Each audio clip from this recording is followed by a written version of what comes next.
Hello and welcome to Walk the Talk. I'm Shekhar Gupta and my guest this week, a wonderful filmmaker who one is not afraid of messing with the grimy India, but second has found the perfect balance between the shiny and the grimy. And if I may say so now, also slimy. Prakash Jha, you are a brave man. Pleasure. Thank you for that introduction. That Welcome really to Walk the Talk. I know this is the Novotel Hotel in Juhu, which is your second home. Yeah, I come here often. In fact, for years it was Holiday Inn before it became Novotel.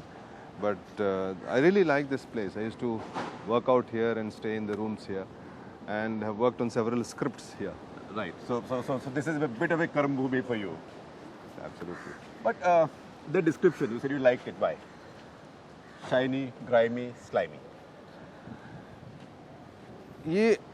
One has been seeing the way India has been developing, and one has been in horror, every year after year when we talk about the great shining India, the growth rates, etc. Because I belong to a village, Shekhar, Betia.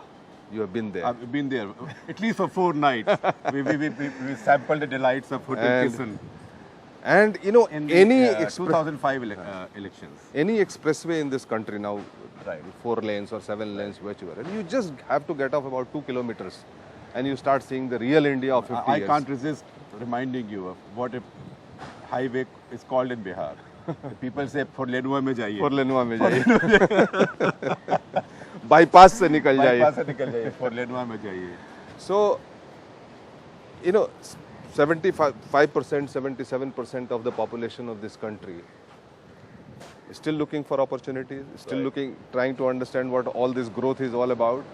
And Because you looked for them and you found them ultimately after fighting your way through the system. You tried to do BSc Physics.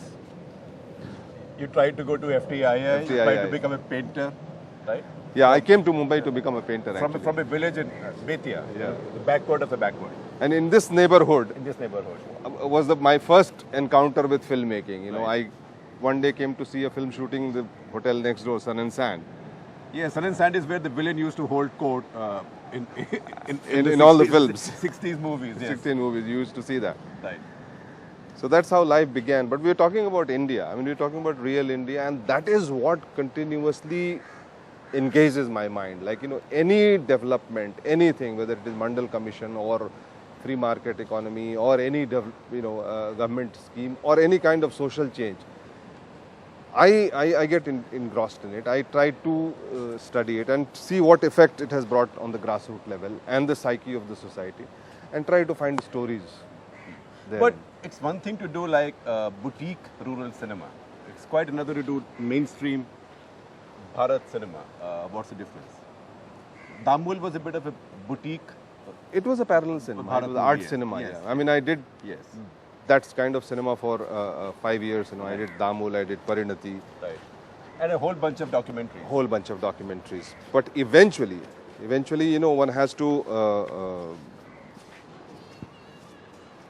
compete in the mainstream, and your films are going to be exhibited in the same cinemas. You do not have any other alternative. Right. So since Mrityudand, which is a film which I had written to be exactly done by as I had done Damul or Parinati. Right. But to tell you very honestly that there were no takers for that subject at that point of time. India's #1 news app just got even better. Download NDTV's new app. Fully optimized for retina display. Full screen view. Faster response time. And Sudoku. NDTV's new iPad app. Download now.